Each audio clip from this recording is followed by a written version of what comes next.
Hello दोस्तों, नमस्कार। हमारे चैनल पर आपको हार्दिक हार्दिक स्वागत है। चलिए आज खबर की शुरुआत करते हैं और आज की इस वीडियो में हम बताने वाले हैं इसलिए हुआ कलयुग का आगमन धरती पर। तो चलिए हम वीडियो में आगे बढ़ते हैं और पूरी जानकारी आज की इस वीडियो में हम आपको बताते हैं। हमारे पुराणों में 4 युगों का वर्णन मिलता है: सतयुग, त्रेता युग, द्वापर युग और कलयुग। कलयुग को एक श्राप कहा जाता है, पर क्या आपको पता है कि इस पृथ्वी पर कलयुग कैसे आया और कैसे हुई थी पृथ्वी पर कलयुग की शुरुआत? चलिए आज आपको हम बताते हैं। क्या हम सब ने कभी इस बात पर ध्यान दिया है कि ऐसे क्या कारण रहे होंगे जिसके चलते कलयुग को धरती पर आना पड़ा? कलयुग का प्रभाव पृथ्वी पर जब दिखना शुरू हुआ जब महाभारत के युद्ध के बाद पांडवों ने अपना राजपाट अर्जुन के बेटे परीक्षित को सौंपकर स्वर्ग की ओर चले गए। वहीं भगवान श्री कृष्ण भी मानव शरीर त्याग कर वैकुंठ लोक चले गए। पांडवों और भगवान श्री कृष्ण के जाने के बाद कलयुग ने प्रभाव दिखाना शुरू किया। कलयुग की शुरुआत कैसे हुई? कलयुग की शुरुआत एक पौराणिक कथा से जुड़ी हुई है, जिसके अनुसार एक बार राजा परीक्षित भ्रमण करने निकले थे।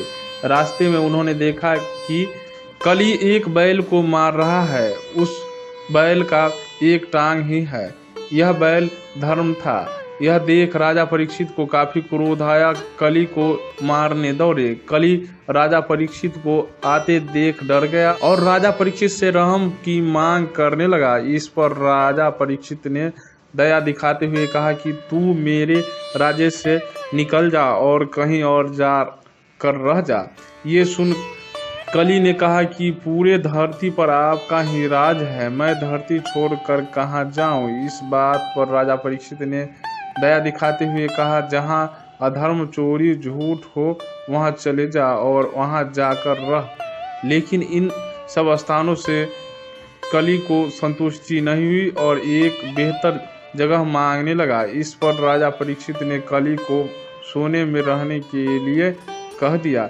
यह सुन कली काफी खुश हो गया और मान गया।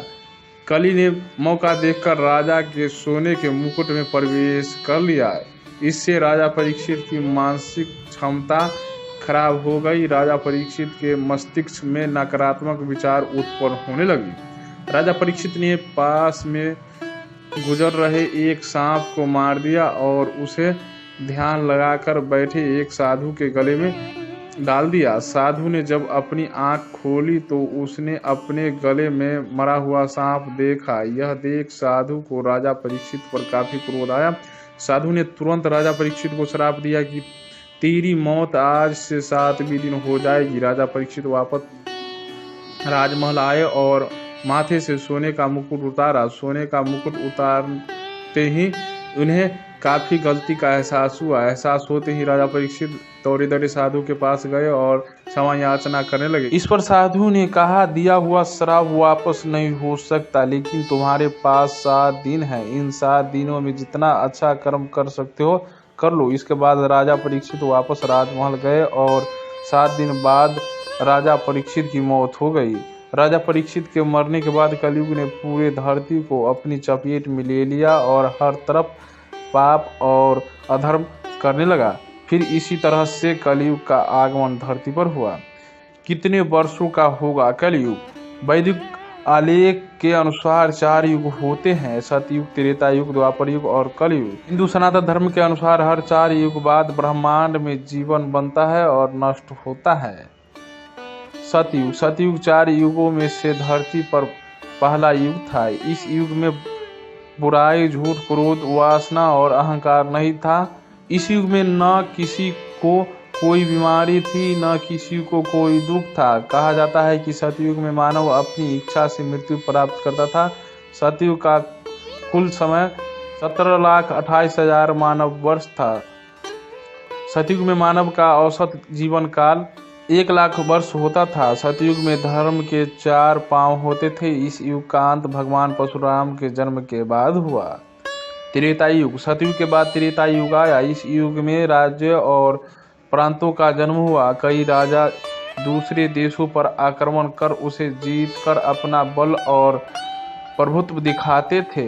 इस युग में धर्म के 3 पांव रह गए थे। 1/4 लोग बुराई, पाप और हिंसा करने लगे थे। इस युग में मनुष्य के कद की लंबाई 21 फीट रह गई थी। त्रेता युग का कुल समय 12,96,000 मानव वर्ष था। त्रेता युग में मानव का औसत जीवन काल 10,000 वर्ष होता था। भगवान राम का जन्म इसी युग में हुआ था। द्वापर युग। त्रेता युग के बाद तीसरा युग द्वापर युग था। इस युग में लालच, क्रोध, झूठ फैल गया था। इस युग में मनुष्य के कद की लंबाई 12 फीट रह गई थी। इस युग में धर्म के 2 पांव रह गए थे। द्वापर युग का कुल समय 8,64,000 मानव वर्ष था। द्वापर युग में मानव का औसत जीवन काल 1,000 वर्ष होता था। द्वापर युग में ही भगवान श्री कृष्ण का जन्म हुआ था और महाभारत भी इसी युग में हुआ था। कलयुग। कलयुग चौथा और अंतिम युग है। इस युग में अधर्म अपने चरम पर पहुंच जाएगा। इस युग में देवता मात्र 10,000 वर्षों तक ही धरती पर रहेंगे। इसके बाद देवता भी धरती से चले जाएंगे। इस युग में धर्म के 1 पांव रह गए हैं। कलयुग का कुल समय 4,32,000 मानव वर्ष होगा।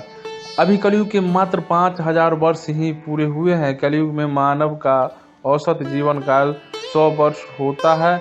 जैसे जैसे कलयुग बढ़ता जाएगा वैसे पाप, क्रोध, लालच, हिंसा, वासना, स्वार्थ, बुराई बढ़ती जाएगी और अच्छे कर्म जैसे कि दया, क्षमा, सत्य, धर्म खत्म होते जाएंगे। जब घोर कलयुग आएगा तब मनुष्य की आयु मात्र 12 वर्ष ही रह जाएगी और मनुष्य का आकार घटकर मात्र 4 इंच ही रह जाएगी। इस युग का अंत भगवान विष्णु द्वारा कल्कि के अवतार में होगा जो बुराई का अंत करेंगे। कलयुग खत्म होने के बाद फिर से एक नए सतयुग का शुरुआत होगा। तो दोस्तों, हमारी आज का जानकारी कैसा लगा? अगर अच्छा लगा हो तो लाइक शेयर और सब्सक्राइब करना ना भूले। इसी तरह का वीडियो देखना चाहते हैं तो आप अपने मित्रजनों को साथ भी शेयर कर दे। फिर मिलते हैं किसी अन्य वीडियो में इसी तरह और इस प्रकार किसी नए टॉपिक के साथ। पूरा वीडियो देखने के लिए धन्यवाद।